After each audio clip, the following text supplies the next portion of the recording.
Naquele tempo, eu e minha família morávamos na Áustria, numa daquelas cidades encantadoras,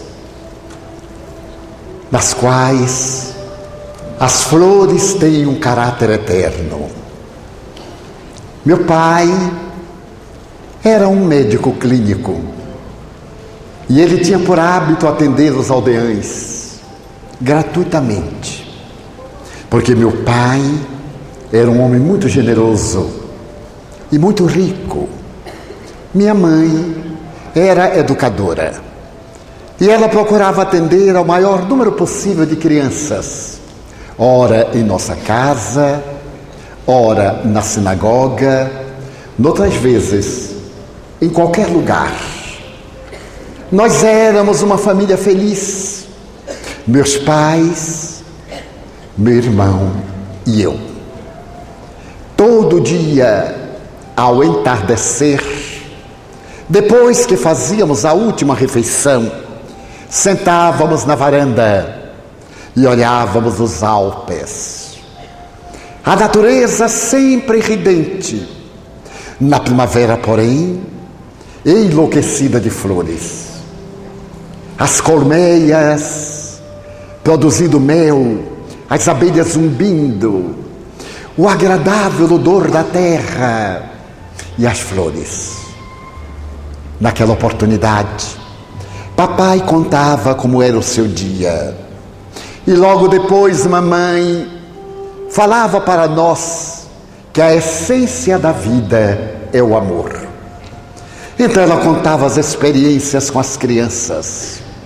E quando nós estávamos inebriados, meu irmão, ao violão, tocava Edelweiss. A música Edelweiss entrava em nossa alma como se fosse um punhal de luz em notas musicais. E nós éramos uma família feliz. Eu tinha 10 anos, naquele 1939, e meu irmão tinha 15 anos. Toda tarde, quando chegava o outono e os primeiros ventos frios cobriam a terra de tristeza e desnudavam as árvores e as flores murchavam. Agora, no jardim de inverno da nossa casa, papai contava as suas experiências e dizia: a família é o núcleo básico da sociedade. Tudo aquilo que nós fazemos na família, nós poderemos fazer na sociedade, que é a família ampliada. Papai era um homem notável. E mamãe, sempre sorridente, dizia que a criança é como a flor de lótus, que desabrocha acima de um pântano e permanece imaculada. Eu me comovia e prometia que quando eu fosse adulta, eu iria ser educadora. E meu irmão pensava que ao se tornar um homem, ia ser médico humanitário. Quando terminava a tertúlia, meu irmão tocava Edelweiss. Quando chegava o inverno e os Alpes desciam em camadas sucessivas de gelo e a terra parecia morrer, dominada pelos chalés que ficavam cobertos em toda parte, papai, diante da lareira, falava-nos que a família não pode dissolver-se nunca, jamais diluir-se, porque no dia em que a família se desagregar, a humanidade perderá o seu sentido. E mamãe então falava que a melhor maneira de sustentar a família é educar a prole, para que a prole seja a sociedade de amanhã. Eu ficava emocionada. E quando terminava, meu irmão no violão tocava o Edelweiss. Foi no mês de dezembro. Era inverno. Uma noite inesquecível e fria.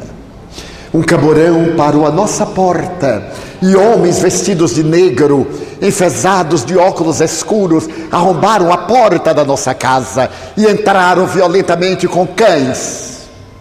Arrastaram mamãe pelos cabelos descendo as escadas, chutaram papai do primeiro andar.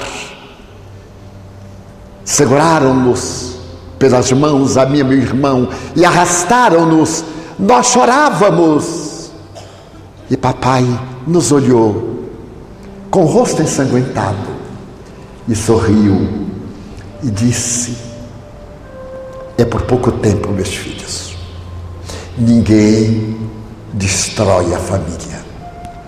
A família sobrevive a todas as injunções, porque a família é de origem divina e Deus é o Pai de todas as famílias.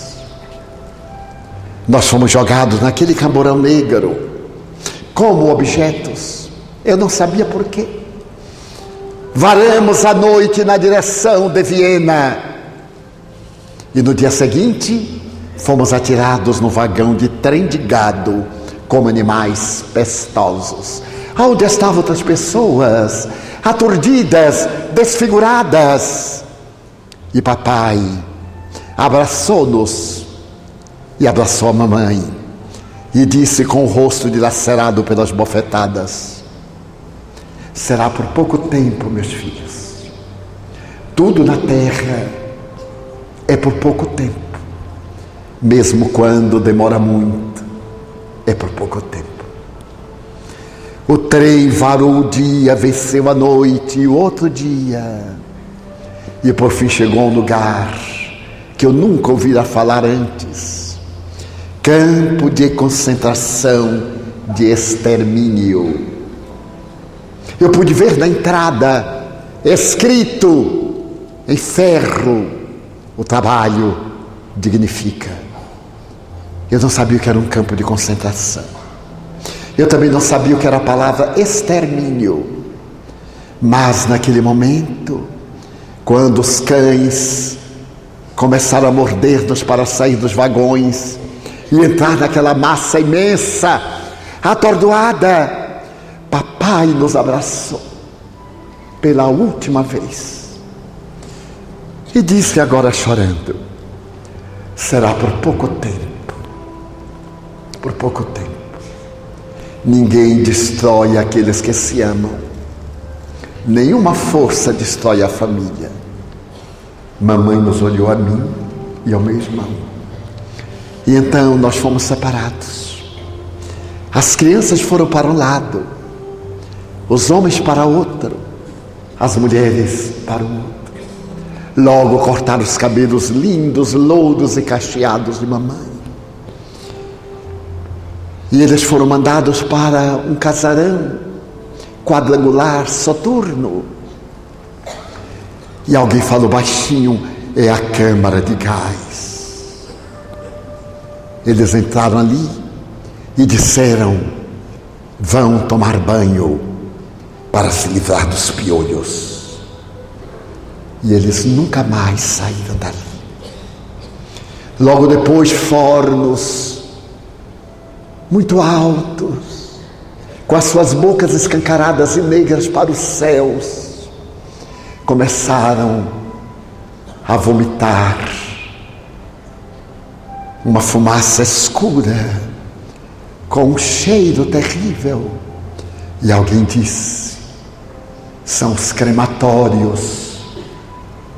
Os que morreram envenenados na câmara de gás estão sendo carbonizados. Passaram-se alguns dias. Eu não tinha ideia do que havia acontecido, mas eu podia ver meu irmão. Então, quando entardecia, embora estivesse nevando lá fora, no pavilhão dele e eu no meu pavilhão, fechávamos os olhos e parecia ouvir papai falando que a família é a respiração de Deus, que ninguém consegue destruir a família, e mamãe falando sobre o amor às crianças, que são cidadãos do futuro. Então eu imaginava meu irmão na guitarra, tocando Edelweiss. Não foi por pouco tempo, porque quando veio a primavera, depois daquele terrível inverno, em 1943, meu irmão também foi jogado no outro trem e pela janela ele gritou: será por pouco tempo, não te esqueças de mim. E não voltou nunca mais. Passaram-se os anos e eu continuei daquela pocilga, como um animal feridento.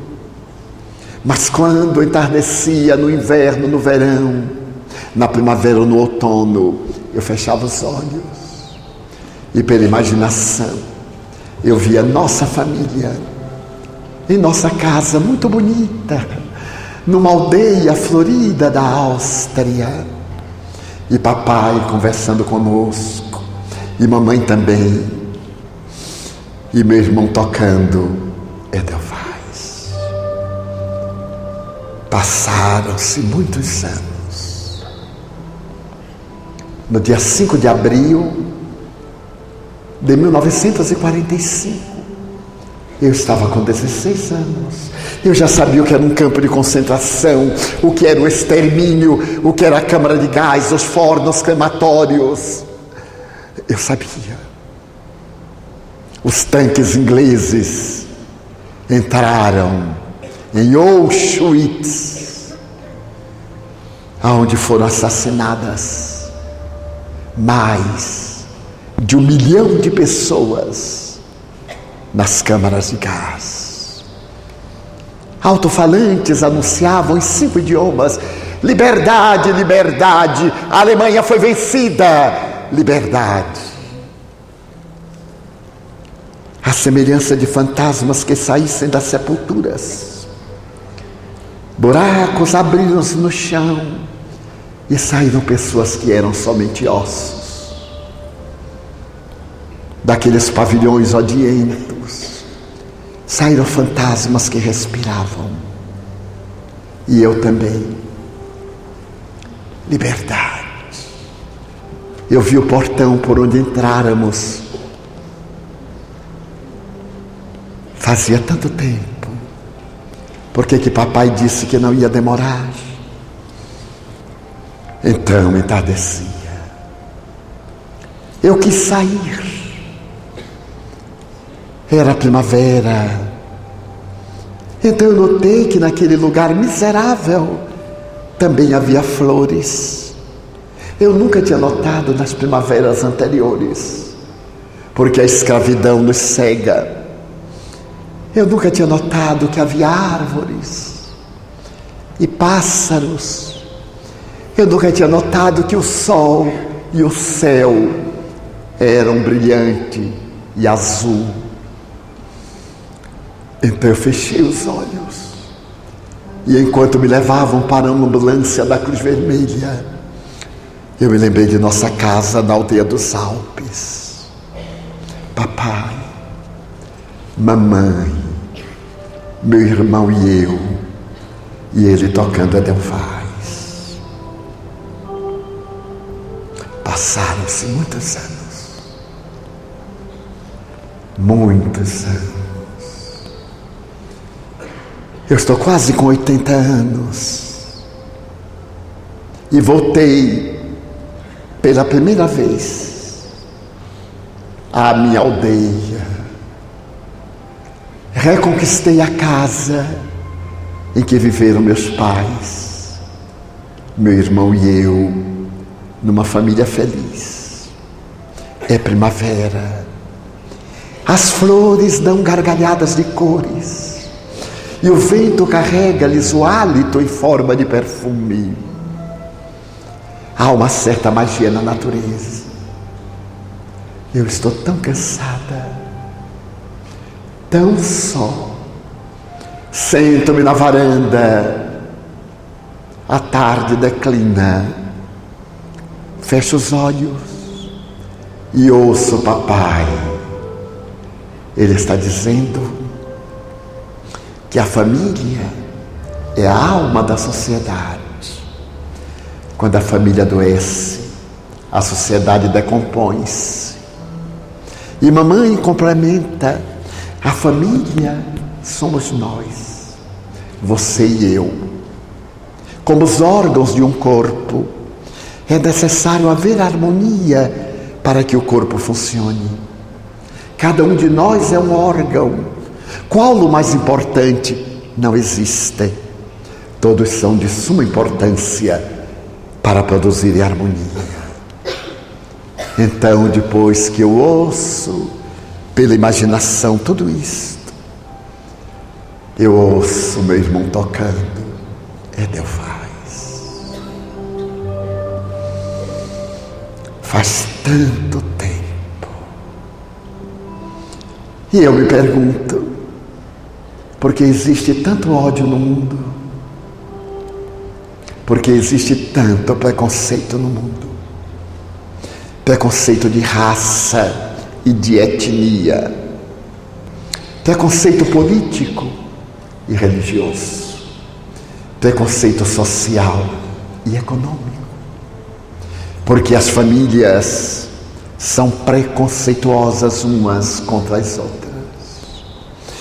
Então eu me permito sonhar, numa época que já não é possível sonhar, que um dia a terra será como esta aldeia encravada nos Alpes austríacos.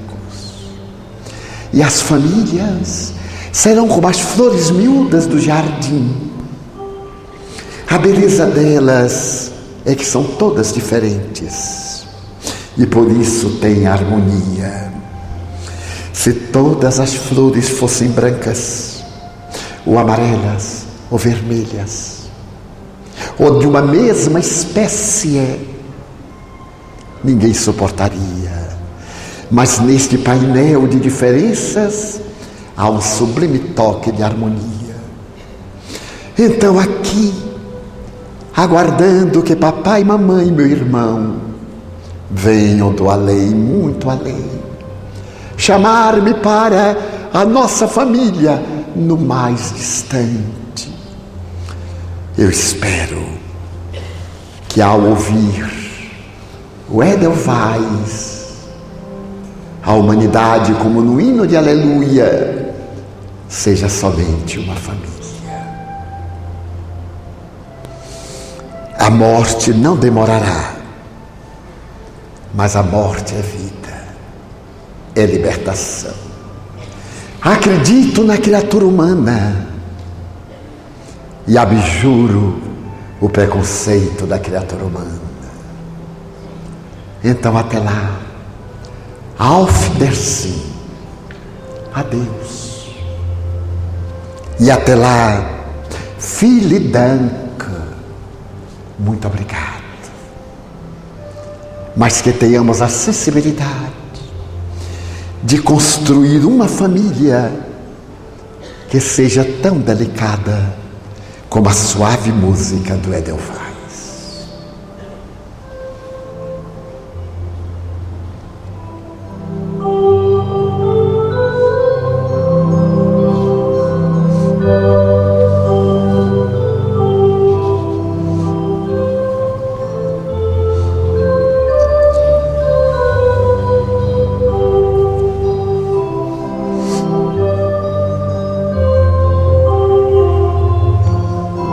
Eis a família. A família dignificada. A família estruturada pelo amor. Esta família pode ser a da consanguinidade, pode ser a dos vínculos matrimoniais, em que dois indivíduos unam-se para o ministério sagrado da procriação. Então, nessa união, os seus descendentes terão 3 famílias. A família do seu pai, a família da sua mãe e a família na qual está engajado. Não é por outra razão que Jesus abençoa a família. Nas noites inolvidáveis de Cafarnaum, diante das águas tranquilas do mar da Galileia, na residência de Simão Bar Jonas, ele mantinha os colóquios com o pequeno colégio de discípulos, sob as bênçãos e o amparo da família de Simão Pedro. Jesus abençoou na família o hálito divino. E a nossa herança, que vem das suas entranhas, da abençoada família da qual se originou, há de um dia vitalizar a humanidade inteira. Não seja, porém, de surpreender que, estando ele nas pregações, diante de uma multidão que se acotovelava, alguém gritou: Mestre, aí estão tua mãe, teus irmãos, que desejam falar contigo. E numa atitude intempestiva ele perguntou: quem é minha mãe? Quem são meus irmãos? Quem é meu pai? Senão aquele que faz a vontade de Deus. Estaria ele desrespeitando a família? Estaria, por acaso, diminuindo o significado familiar? Ele estava demonstrando que a família tem sobre nós o direito de cidadania, de governança, mas há outros direitos e deveres que estão acima da família. A fidelidade a Deus, o amor incondicional ao seu próximo, como o amor a si mesmo. Algumas vezes seremos convidados ao mundo para o mundo servir. E a família pode criar obstáculo. Então nós teremos que nos lembrar que, além do pequeno círculo familiar, há uma outra família muito mais ampla. E a benefício desta família ampla, não nos será lícito permanecer enjaulado nos limites e nas paredes da consanguinidade, longe do nosso dever para com a sociedade humana. Se a família, como célula individual, é básica no organismo social, nunca esquecer que o organismo é muito mais importante do que a unidade, embora interdependam se. A unidade faz o conjunto e o conjunto preserva a unidade. Então, muitas vezes seremos convidados a romper os vínculos estreitos desta comunhão familiar, pensando na família universal, aquela que atingiremos no longo curso das nossas reencarnações. Mas isso não quer dizer que nesta ruptura haja qualquer agressão à família menor a benefício da família maior. Não ceder às paixões inferiores, do egoísmo, do preconceito. Quando, por exemplo, se diz: ele é inferior e deve ser detestado, a nossa família tem tradição, a nossa família se caracteriza pela nobreza, pelo sangue, pelos títulos nobiliárquicos, pelos títulos adquiridos nas universidades, enquanto aquela é uma família inferior. Aí está o egoísmo da grei, do grupo, que deve ser posto à margem em benefício da família ampliada. A família sem preconceitos. Aquela família que abraça todas as criaturas, como a terra generosa do jardim abraça todas as flores e fertiliza-as. Mas há muitas famílias. Tivemos falando das famílias, dos deveres imediatos. Mas gostaríamos de concluir esta etapa repetindo o que foi apresentado oportunamente por um canal de televisão em nosso país. Todos nos recordamos da lista de Schindler, aquele magnata industrial alemão que salvou quase 1000 vidas dos campos de concentração, colocando esses judeus na sua indústria, que foi amparada pelo Terceiro Reich, A lista de Schindler, que era sempre revisada pelas autoridades do nazismo, ficou célebre no mundo.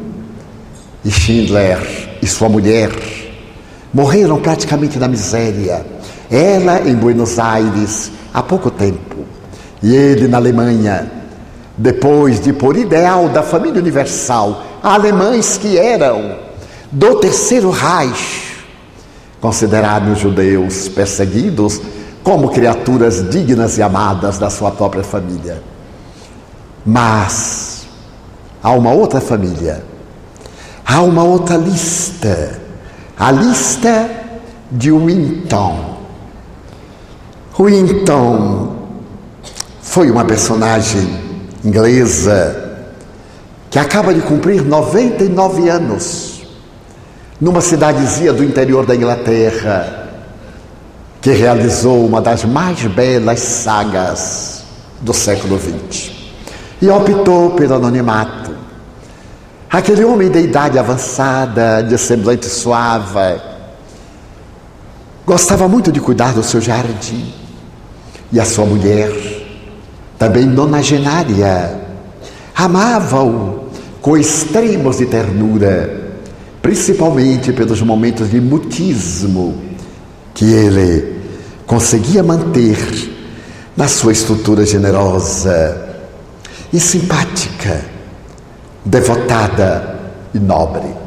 Mas certo dia, estava ela no sótão da casa e enquanto olhava velhos móveis, ela viu sobre uma cômoda um álbum de fotografias coberto de poeira. Limpou o álbum e abriu. Então ela viu muitas fotografias de crianças. Mas ela encontrou também ali dentro de um baú velho muitas cartas amarrotadas, atadas por cordéis, recortes de jornais, e ficou surpresa. Seu marido era um herói. Ela procurou saber de que se tratava e descobriu que o seu marido, durante a Segunda Guerra Mundial, havia salvado 669 crianças tcheco-eslovacas que iam morrer vitimadas pelo nazismo. A lista de Winton comoveu o mundo no ano passado, porque ele foi levado à BBC de Londres depois de exaustivas investigações.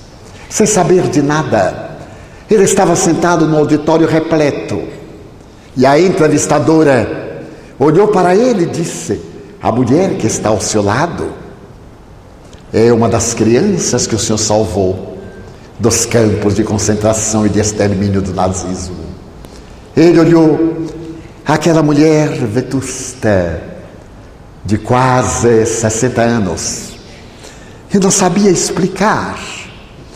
Então a entrevistadora disse: se aqui nesse auditório estiver alguém que haja tido a sua vida salvada pelo senhor Winton, por favor, levante-se. E o auditório inteiro levantou-se.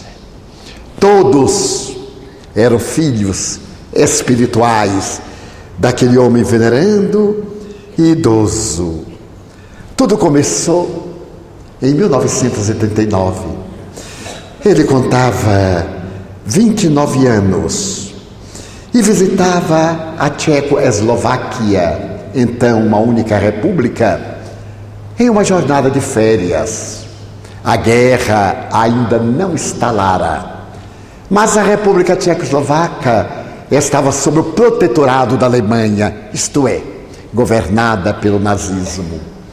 Ele então percebeu no semblante dos judeus que ali moravam o medo, porque os judeus sabiam que estavam marcados para o extermínio, graças à soberania da raça ariana.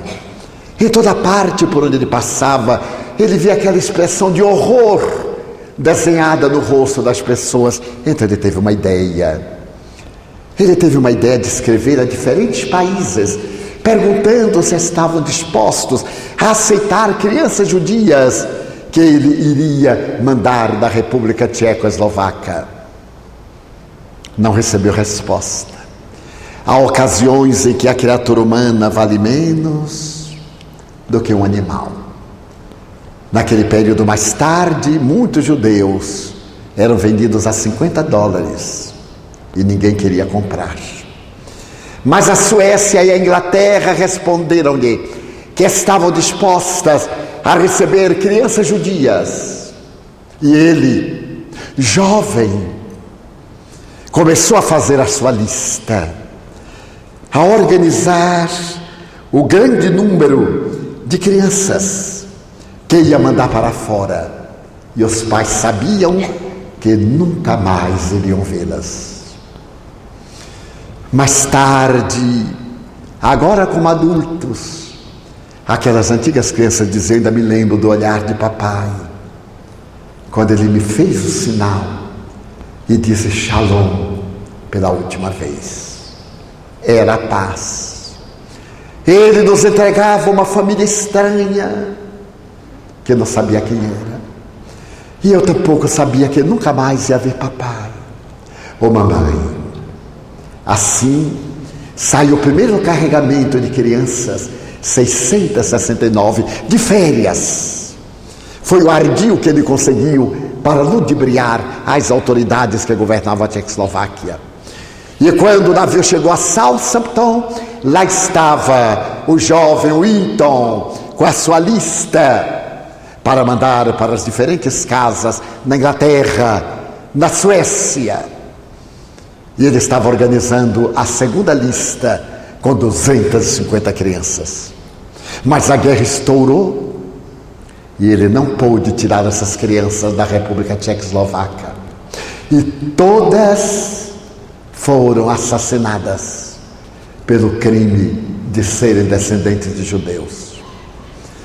Esse homem extraordinário guardara segredo sobre isto, fora servir na guerra, mantivera a correspondência com as suas crianças, era a sua família.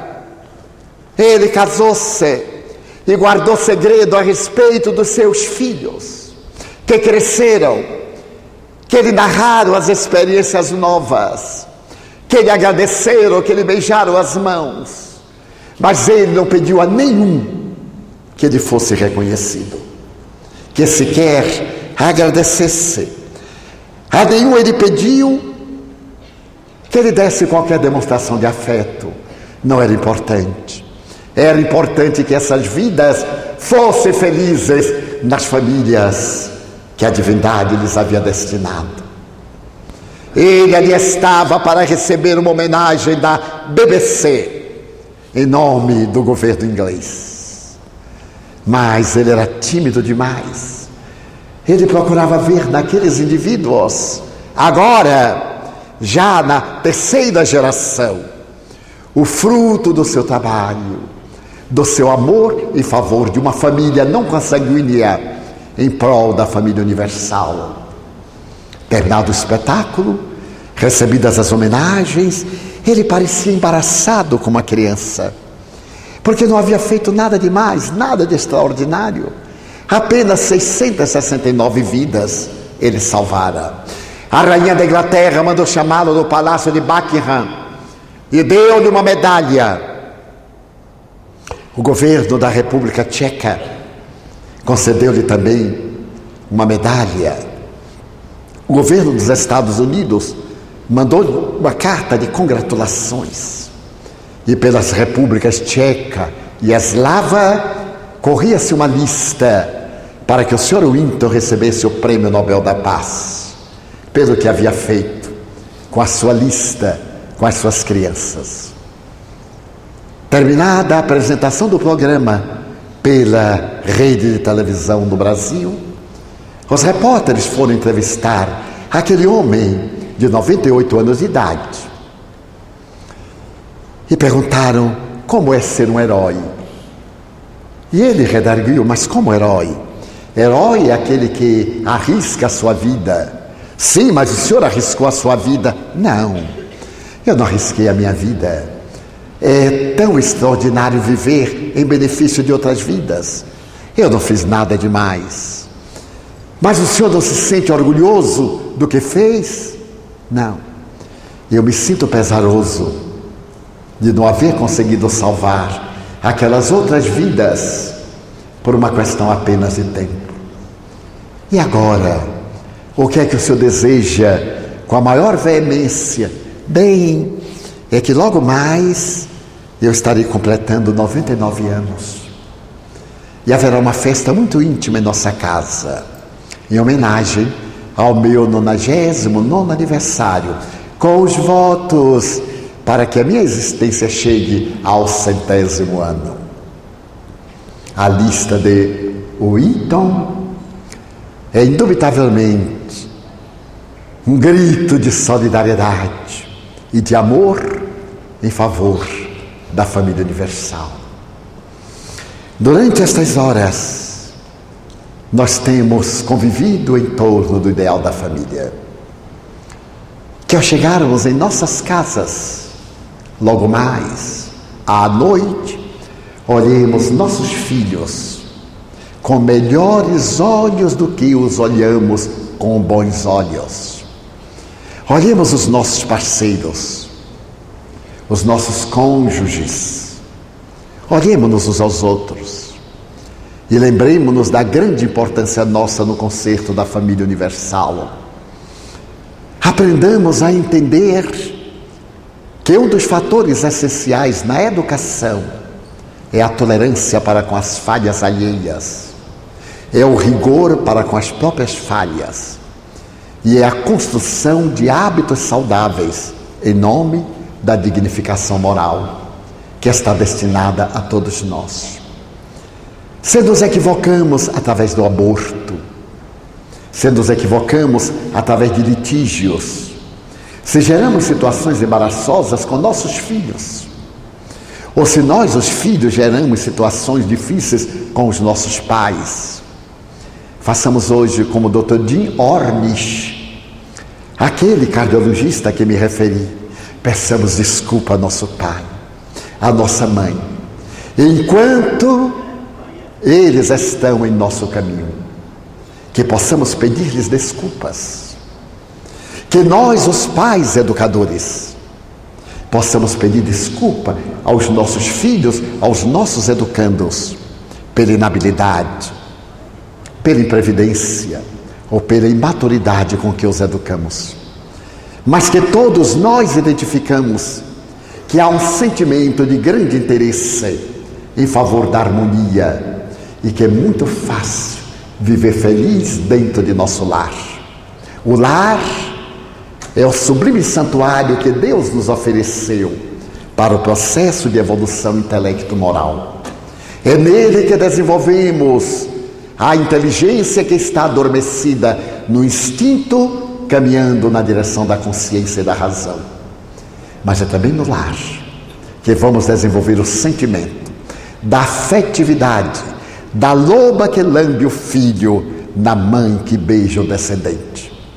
Então, que na noite de hoje, não na de amanhã, não na de mais tarde, após ter passado a emoção, olhemos a nossa família com olhos mais festivos, mais gratos. E se a nossa família parece difícil, lembremos que esse é o desafio que a vida nos reservou através dos nossos atos para solucionarmos ainda hoje, enquanto é dia. Nós vamos ter 10 minutos para nos movimentarmos e faremos a nossa reflexão final. Estejam à vontade.